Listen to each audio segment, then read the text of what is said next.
నమస్తే. ఈ రోజు మన స్టూడియోలో ప్రముఖ ఆధ్యాత్మికవేత్త వేదిక్ ఆస్ట్రాలజర్ అవినాష్ దాస్ గారు మనతో ఉన్నారు. గురువు గారితో మాట్లాడేద్దాం. నమస్కారం గురుగారు. నమస్కారం. ఓం నమ శివాయ. ఓం నమో వెంకటేశాయ. సో సెప్టెంబర్ మాసం విశేషంగా మకర రాశి వాళ్ళకి ఈ నెల ఎలా కలిసి రాబోతుంది, ఓవరాల్గా ఎలాంటి జాగ్రత్తలు తీసుకోవాలి, ఎలాంటి పరిహారాలు వీళ్ళు పాటిస్తే బాగుంటుంది అంటారు?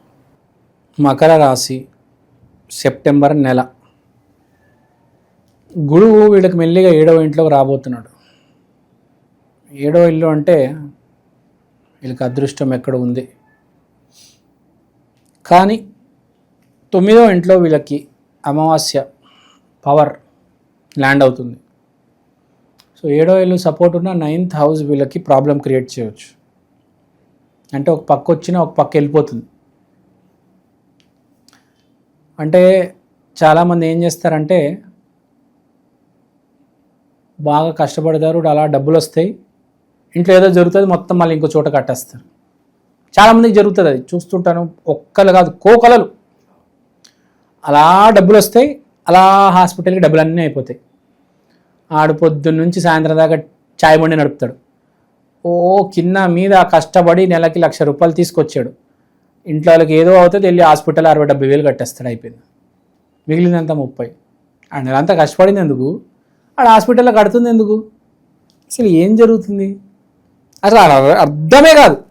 ఒక సంవత్సరం అంతా అట్లనే జరుగుతుంది. ఆడికి ఎందుకు జరుగుతుంది, ఏం జరుగుతుంది అది అర్థం కాదు. తర్వాత ఏం తెలుస్తుంది అంటే వాడు టీ షాప్లో అమ్మే పాలు మంచివి కావు, వాడు అమ్మే పాలు పిచ్చి పాలు, కాబట్టి దాంతో ప్రజల ఆరోగ్యం పాడైపోతుంది. డబ్బులు వస్తున్నాయి కానీ ఆ దరిద్రం అంతా వీళ్ళ భార్యకు తగులుతుంది, వీళ్ళ భార్య హాస్పిటల్కి పోతుంది.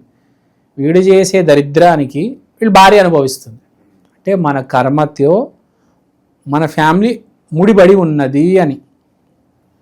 ఎక్స్పైర్ అయిపోయిన పాల ప్యాకెట్లతో నువ్వు టీ చేసి అమ్మితే వాళ్ళకి ఏమవుతుంది? టీ తాగే వాళ్ళకి ఒక పూట పక్కన పడతారు, కానీ మీ భార్య సంవత్సరం అంతా హాస్పిటల్కి వెళ్ళాల్సి వస్తుంది. కాబట్టి నువ్వు ఏ వ్యాపారం చేయి, టీ షాప్ పెట్టుకున్నావా, పునుగులు అమ్ముతున్నావా, ఏది చేసినా ఒక నీతి నిజాయితీగా చెయ్యి. పాడైపోయిన ఎక్స్పైర్డ్ అయిపోయిన పాల ప్యాకెట్లతో టీ తయారు చేయవచ్చు. మంచి ఫ్రెష్ ప్యాకెట్ కొనుక్కుంటే 30 రూపాయలు అవుతుంది. ఎక్స్పైర్ అయిపోయిన పాల ప్యాకెట్ కొంటే 7 రూపాయలకు వస్తుంది. కానీ దానివల్ల జరిగే డ్యామేజ్ను ఊహించలేవు. నీతి నిజాయితీగా చేస్తే మెల్లిగా గ్రో అవుతాం, మోసం చేస్తే ఫాస్ట్గా గ్రో అవుతాం. కానీ సైడ్లో మీరు ఊహించలేరు ఏం జరుగుతుంది. మీ అబ్బాయి కారులో వెళ్తుంటాడు, కారు తిరిగి పడుతుంది, మీ భార్య హాస్పిటల్లో జాయిన్ అవుతుంది. ఎందుకు? ఇప్పుడు అదే చెప్తుంది మకరంలో, ఒక పక్క వస్తూ ఉంటే ఒక పక్క అన్నీ మునిగిపోతూ ఉంటాయని. కాబట్టి చేసేది ఏదైనా, మీరు ఏదైనా తప్పుదారిలో ఉన్నారంటే దాన్ని సరిదిద్దుకోవండి. ఆఫీస్లో ఉన్నారు, ఒకరిని వేధిస్తున్నారు, ఆపేయండి. ఈ ఓవర్ యాక్షన్ తగలెట్టండి, ఓవర్ యాక్షన్ చేయొద్దు. కొంతమంది చూడండి, మీ మకర రాశి వాళ్ళు స్పెషల్గా ధనుస్సు రాశి వాళ్ళని చూసి నేర్చుకోవాలి. ధనుస్సు రాశి వాళ్ళు ఒకటి, తర్వాత మీన రాశి వాళ్ళు ఒకటి. పద్ధతిగా ఉంటారు, పద్ధతిగా మాట్లాడతారు, ఎవరిని ఇబ్బంది పెట్టరు, మ్యాక్సిమం ఎవరిని మోసం చేయరు, నీతి నిజాయితీగా ఉంటారు. ప్రాఫిట్ కూడా పెద్దగా ఉండదు, డబ్బులు కూడా పెద్దగా ఉండవు, కానీ ఉన్న దాంట్లో సంతోషంగా ఉంటారు. మకర రాశి వాళ్ళు అట్లా కాదు, యాంబిషియస్, మోసం చేస్తారు, తప్పులు చేస్తారు, కావాలని స్కెచ్ చేస్తారు, ఫుల్ సంపాదిస్తారు, తర్వాత మళ్ళీ అనుభవిస్తారు, పిచ్చిగా అనుభవిస్తారు, మళ్ళీ ఫుల్ ఏడుస్తారు, నాకెందుకు జరిగింది నెత్తి బాదుకుంటారు. ఎందుకు కదా? నెలకి 50-60 వేలు వస్తున్నాయి, హ్యాపీగా ఉండు. మోసాలు చేసి 3-4 లక్షలు సంపాదిస్తావు, దానికోసం ఎన్ని అవసరాలు పడతావురా నాయన నువ్వు? పోలీస్ స్టేషన్లు, జైళ్ళు, హాస్పిటలు, మీ భార్య, మీ బిడ్డ, మీ పిల్లాడు వాడు మెంటల్ పేషెంట్ అవుతాడు, మీ భార్య ఎనీమియా పేషెంట్ అవుతుంది. దరిద్రం అంతా తల మీద పెట్టుకుంటాడు. ఎందుకురా నాయన, ఉన్నదంతా సంతోషంగా దేవుడు దండం పెట్టి ఉండు. నీకు టైం వచ్చినప్పుడు ఆటోమేటిక్ డబ్బులు వస్తాయి కదా. ఇప్పుడు ధనుసు రాశి వాళ్ళకి, మీనరాశి వాళ్ళకి కూడా టైం వచ్చినప్పుడు ఆటోమేటిక్ డబ్బులు వస్తాయి. వాళ్ళేమి ఇవాళ మోసం చేసేసి ఇవాళ ఇప్పటికిప్పుడే సంపాదిద్దాం, అనుభవించేద్దాం అనుకుంటున్నారా? లేదు కదా.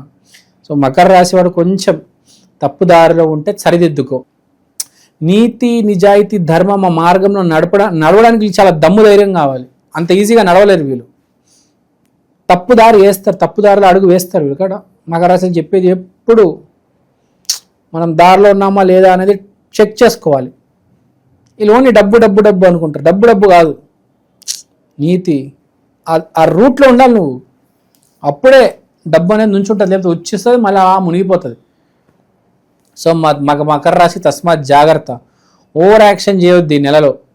కార్తీక మాసంలో అయితే చుక్కలు కనిపిస్తాయి, చుక్కలు, దేవుడు చుక్కలు కనిపిస్తాడు. ఎవరైతే సరైన దారిలో ఉన్నారో వాళ్ళకి కొత్త ప్రాజెక్ట్స్ మొదలవుతాయి. కొత్త చిగురు అంటే ఒక బిజినెస్ ఉంది, ఇంకో బిజినెస్ స్టార్ట్ చేస్తారు, సక్సెస్ఫుల్గా స్టార్ట్ చేస్తారు. మకర రాశికి అదే అడ్వాంటేజ్. ఇటుక మీద ఇటుక వేసుకొని వ్యాపారం, దాన్ని ఎక్స్పాండ్ చేయడం, ఇంకో వ్యాపారం, అలా అలా అలా గ్రో అవుతూ ఉంటారు. ఇంకా స్పెషల్గా స్కిల్స్ అటైన్ చేసి జాబ్స్ తెచ్చుకుంటారు. స్కిల్స్ అటైన్ చేసి సాఫ్ట్వేర్ జాబ్స్ తెచ్చుకోవడంలో మకర రాశి వాళ్ళు ఫస్ట్. టాలెంట్ ఉందంటే మకర రాశి వాళ్ళకి ఉందంటే ఫుల్ టాలెంట్ ఉంది. ఏదైనా కోర్స్ స్టార్ట్ చేస్తే బాగా అబ్బుతుంది, వాళ్ళకి బాగా నేర్చుకోగలుగుతారు. వ్యాపారం పెట్టినా బాగా నడపగలుగుతారు. కానీ పిచ్చి పిచ్చి వేషాలు వేయడానికి కూడా వీలే ఫస్ట్. పిచ్చి పిచ్చి వేషాలు వేసి మళ్ళీ అన్ని పోగొట్టుకుంటారు, ఆ జాబ్ పోగొట్టుకుంటారు, వ్యాపారం పాడు చేసుకుంటారు, ఇంటికి తెచ్చుకుంటారు, కర్మలన్నీ ఇంట్లో తగిలిస్తారు. ఈ స్పెషల్ క్వాలిటీ ఉంది మకర రాశి వాళ్ళకి. ఈ విషయంలో హ్యాట్స్ ఆఫ్. ఎలా తగలబెట్టుకోవాలో బాగా తెలుసు, ఎలా సంపాదించాలో కూడా బాగా తెలుసు. చాలా గ్రేట్ పీపుల్ వీళ్ళు. కార్తీక మాసంలో మీకు యాక్సిడెంట్ అయ్యే అవకాశం కూడా ఉంది, మీరు కనుక నీతి నిజాయితీగా లేకపోతే. కార్తీక మాసం చాలా డేంజర్ మీకు, మకర రాశి వాళ్ళకి చెప్తున్నా. జర జాగ్రత్తగా ఉండండి. ఇప్పటి నుంచి అన్ని ఎవరైతే తప్పుదారుల కోసం, కరెక్ట్ దారిలో ఉన్న వాళ్ళ గురించి నేను మాట్లాడడం లేదు, కరెక్ట్ దారిలో జీతం లేని తప్పు దారిలో ఉన్న వాళ్ళ గురించి మాట్లాడుతున్నాను నేను. కొంచెం జాగ్రత్తగా ఉండండి అని చెప్తున్నాను. సరే, తప్పు చేస్తారు, ఏదైనా రెమెడీ చేయాలంటే ఫస్ట్ చేస్తున్న తప్పులన్నీ ఆపేయండి. శివుడికి వెళ్ళి సారీ చెప్పండి. శ్రీశైలం వెళ్ళండి, దేవుడి దగ్గర కొబ్బరికాయ కొట్టి ఇంకా నేను ఎప్పుడు జీవితంలో తప్పు చేయనని చెప్పండి. ఇప్పుడు నుంచి అన్ని మంచి పనులు చేస్తానని చెప్పండి.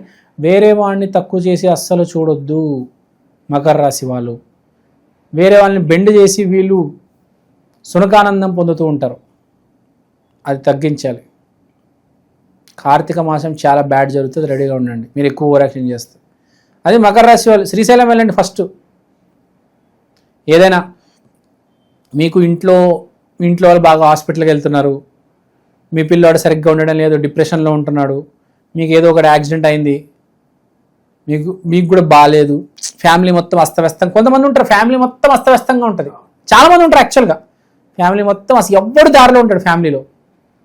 మకర రాశికి చెందిన వాళ్ళు ఉంటాడు, head of the family Makar రాశి వాడు అయి ఉంటాడు. అలాంటి వాళ్ళ ఫ్యామిలీ మొత్తాన్ని శ్రీశైలానికి తీసుకెళ్ళాలి. శ్రీశైలంలో తీసుకెళ్ళి అక్కడ ఏదైనా గెస్ట్ హౌస్ తీసుకొని అక్కడ ఒక రోజు ఉండండి. ఇక మేము ఏమి తప్పు చేయమని కోరుకోండి. రుద్రాక్ష మాల వేసుకోండి, చేతికి రుద్రాక్షలు కట్టుకోండి, మెడకి రుద్రాక్షలు చుట్టుకోండి, శివనామ స్మరణ చేయండి. శివుడు ఎంత ఒక్క రూపాయి లేకుండా బతికేవాడు ఎవరు తెలుసా అండి? శివుడు. వెంకటేశ్వర స్వామికి కిరీటాలు కావాలి, నైవేద్యాలు కావాలి, ఇది కావాలి, అది కావాలి, నాకు ఇది అది మొత్తం. శివుడు ఒక్క రూపాయి అండి, ఒక్క రూపాయి లేకుండా అడవిలో ఉంటాడు. అడవిలో శివలింగాలు ఉంటుంది తెలుసా, చెట్ల మధ్యలో. ఒక్క రూపాయి ఎక్స్పెక్ట్ చేయడు, ఒక్కటే నీతి నిజాయితీ ఎక్స్పెక్ట్ చేస్తాడు అతను. ఏ రోజు ఒక్క రూపాయి ఎక్స్పెక్ట్ చేయడు. నీతిని అదే నేర్చుకోవాలి మనిషి శివుడి దగ్గర. విష్ణుమూర్తి దగ్గర అన్ని కోరికలు మనం చూపిస్తాము, తెచ్చుకుంటాం, కానీ శివుడి దగ్గర అదే నేర్చుకోవాలి. ఏది లేకుండా కూడా సంతోషంగా అడవిలో ఉండగలిగేవాడు మహాశివుడు. అతని మాసం రాబోతుంది.